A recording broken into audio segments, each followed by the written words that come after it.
ವಿದ್ಯಾರ್ಥಿಗಳ ಒಂದು ಮುಂದಾಳತನ ಕೊಡ್ತಕ್ಕಂಥ ಒಬ್ಬ ಧೀಮಂತ ನಾಯಕ ರಾಹುಲ್ ಗಾಂಧಿ ಅವರು ನಿನ್ನೆ ಸಾಯಂಕಾಲ ನಮ್ಮ ದೆಹಲಿಯ ಪೊಲೀಸರ ಒಂದು ದೌರ್ಜನ್ಯದಿಂದ ಇವತ್ತು ಅವರನ್ನು ಬಂಧಿಸಿ ಇವತ್ತು ಅವರಿಗೆ ಕಷ್ಟ ಕೊಟ್ಟಂತ ಒಬ್ಬ ಒಂದು ನಾಯಕನ ಪರವಾಗಿ ಇವತ್ತು ನಾವೆಲ್ಲ ಇವತ್ತು ಸೇರಿದ್ದೇವೆ.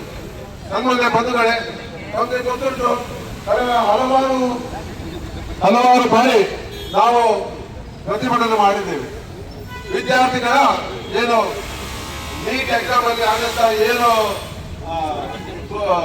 ಹೊಸ ಪತ್ರಿಕೆ ಸೋರಿಕೆ ವಿಚಾರದಲ್ಲಿ ಸಾಕಷ್ಟು ಇವತ್ತು ಇಲ್ಲಿ ನಾವು ಪ್ರತಿಭಟನೆ ಮಾಡಿದ್ದೇವೆ. ಆದ್ರೆ ಆ ಪ್ರತಿಭಟನೆಯ ನಂತರ ಇವತ್ತು ನಮ್ಮ ದೆಹಲಿಯ ಜಂತರ್ ಮಂತರಲ್ಲಿ ನಮ್ಮ ಒಬ್ಬ ಪರಿಸರವಾದಿಯಾದ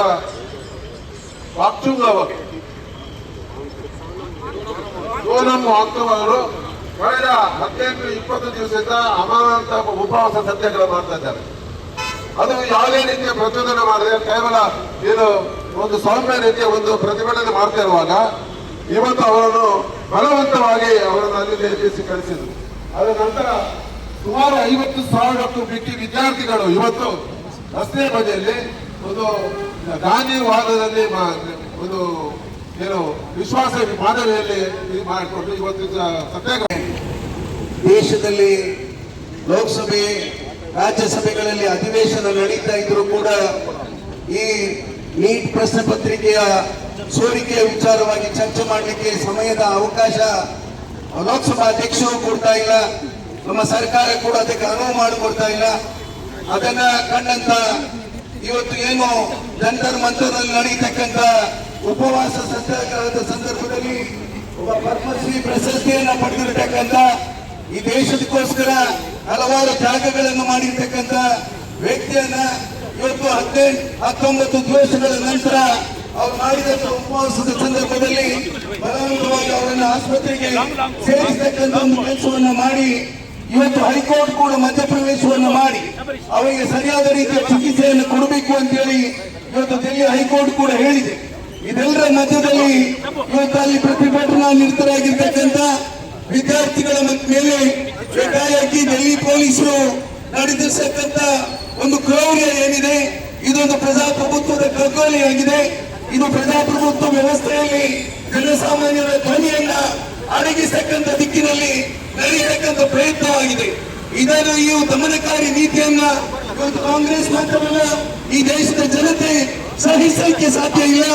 ಈ 18, 20, 25 ವರ್ಷ ಪ್ರಾಯದ ಒಳಗಿನ ಈ ವಿದ್ಯಾರ್ಥಿಗಳನ್ನ ಈ ರೀತಿಯಲ್ಲಿ ಕಳಿಸ್ತಕ್ಕಂಥದ್ದು ಅವರ ಅದರಲ್ಲೂ ಕೂಡ ವಿಶೇಷವಾಗಿ ಹಲವಾರು ವಿದ್ಯಾರ್ಥಿನಿಯರಿಗೂ ಕೂಡ ಅವರಿಗೆ ವಿಕೃತವಾಗಿರ್ತಕ್ಕಂಥ ರೀತಿಯಲ್ಲಿ ಅವರಿಗೆ ಹೊಡೆದಿರ್ತಕ್ಕಂಥ ರೀತಿಯೂ ಕೂಡ ಖಂಡನೆಗೆ ಅರ್ಹವಾಗಿದೆ. ಇವತ್ತು ಈ ರೀತಿಯ ಒಂದು ದೌರ್ಜನ್ಯ ಯಾವುದೇ ಸರ್ಕಾರ ಇದ್ದಾಗಲೂ ಕೂಡ ನಡೆಯಲಿಲ್ಲ. ಇವತ್ತು ಇಂತಹ ಒಂದು ದೌರ್ಜನ್ಯ ದೇಶದಲ್ಲಿ ನಡೆದು ಹೋಗಿದೆ. ಈ ಕೃತ್ಯಕ್ಕೆ ಈ ದೇಶದ ಪ್ರಧಾನಮಂತ್ರಿಗಳು ಆ ವಿದ್ಯಾರ್ಥಿಗಳ ಮೇಲೆ ಕ್ಷಮಾಪಣೆಯನ್ನು ಕೋರಬೇಕು. ಮಾತ್ರ ಅಲ್ಲ, ಇವತ್ತು ತಕ್ಷಣ ಏನು ನಮ್ಮ ಪ್ರಧಾನಮಂತ್ರಿಗಳಿದ್ದಾರೆ, ಶಿಕ್ಷಣ ಸಚಿವರು ರಾಜೀನಾಮೆಯನ್ನ ಕೊಡಬೇಕಾಗಿದೆ. ಮಾತ್ರವಲ್ಲ, ಈ ರಾಜೀನಾಮೆಯನ್ನ ಕೊಡುವುದರ ಮೂಲಕ ಆ ಪ್ರತಿಭಟನಾರರಿಗೆ ಈ ದೇಶದ ಯುವಕರಿಗೆ ಅವ್ರಿಗೂ ಒಂದು ರೀತಿಯಲ್ಲಿ ಬೆಂಬಲವನ್ನು ಕೊಡಬೇಕು ಅಂತ ಹೇಳಿ ಕೂಡ ಒತ್ತಾಯಿಸುವುದರ ಜೊತೆಯಲ್ಲಿ ಈ ರೀತಿಯ ಒಂದು ದೌರ್ಜನ್ಯ ಇವತ್ತಂದು ನಡೀಬಾರದು. ಯಾವುದೇ ರೀತಿಯಲ್ಲಿ ಕೂಡ ಯುವ ಶಕ್ತಿ ಈ ದೇಶದ ಶಕ್ತಿ ಆಗಿದೆ. ಈ ದೇಶದಲ್ಲಿರ್ತಕ್ಕಂಥ ಜನಸಂಖ್ಯೆ ಸುಮಾರು 70% ಯುವಕರಿದ್ದಾರೆ.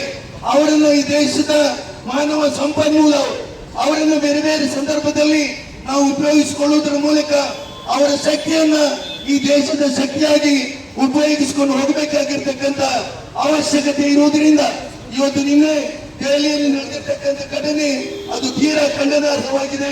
ಶ್ರೀಯುತ ರಾಹುಲ್ ಗಾಂಧಿ ಅವರನ್ನ, ಶ್ರೀಯುತ ಪ್ರಿಯಾಂಕಾ ಗಾಂಧಿ ಅವರನ್ನ, ನಮ್ಮ ರಾಜ್ಯದ ಮಾನ್ಯ ಮುಖ್ಯಮಂತ್ರಿ ಡಿ ಕೆ ಶಿವಕುಮಾರ್ ಅವರನ್ನ ಒಂದು ರೀತಿಯಲ್ಲಿ ವಿಶೇಷವಾಗಿ ವಿರೋಧ ಪಕ್ಷದ ಒಬ್ಬ ನಾಯಕನಾಗಿರ್ತಕ್ಕಂಥ ಕೆ.ಸಿ. ವೇಣುಗೋಪಾಲ್ ಅವರನ್ನು ಕೂಡ ಇವತ್ತು ಏನು ನಡೆಸಿಕೊಂಡ ರೀತಿ ಬಹಳ ಖಂಡನಾರ್ಹವಾಗಿದೆ. ದೆಹಲಿಯ ಪೊಲೀಸರು ಅವರನ್ನು ತುಳಿದು ಅವರ ಮುಖಕ್ಕೆ ಗಾಯ ಮಾಡತಕ್ಕಂಥ ರೀತಿಯಲ್ಲಿ ಕೂಡ ಕೆಲಸ ಮಾಡಿದ್ದಾರೆ. ಇದೆಲ್ಲ ಘಟನೆಗೆ ಅರ್ಹವಾಗಿದೆ. ತಕ್ಷಣ ಗೃಹ ಸಚಿವ ಶ್ರೀಯುತ ಅಮಿತ್ ಶಾ ಅವರು ಗೃಹ ಸಚಿವ ಸ್ಥಾನಕ್ಕೂ ಕೂಡ ರಾಜೀನಾಮೆಯನ್ನು ಕೊಡಬೇಕಾಗಿದೆ. ಇವತ್ತು ಧರ್ಮೇಂದ್ರ ಪ್ರಧಾನ್ ಅವರು ಖಂಡಿತವಾಗಿಯೂ ಕೂಡ ರಾಜೀನಾಮೆಯನ್ನ ಕೊಡದೇ ಇದ್ರೆ ಇವತ್ತು ಬೆಂಕಿ ಹತ್ತಿದ ದೇಶದಲ್ಲಿ ಈ ಬೆಂಕಿಯನ್ನು ನಂದಿಸಲಿಕ್ಕೆ ಅವರಿಗೆ ಸಾಧ್ಯ ಆಗ್ತಾ ಇಲ್ಲ.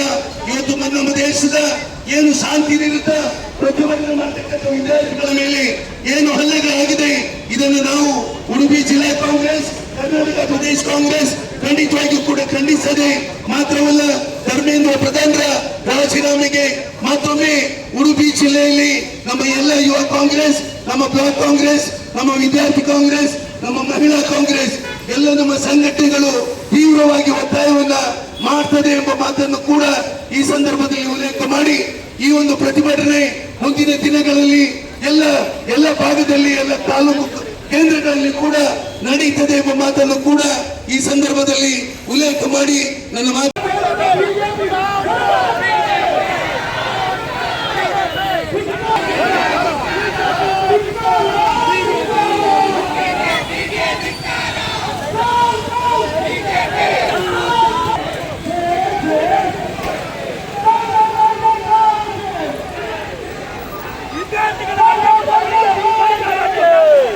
विद्यार्थी हल्ला बीजेपी सरकार श्री राहुल गांधी की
मोदी साला बड़ुआ है, मोदी साला चोर है, नहीं चलेगी मोदी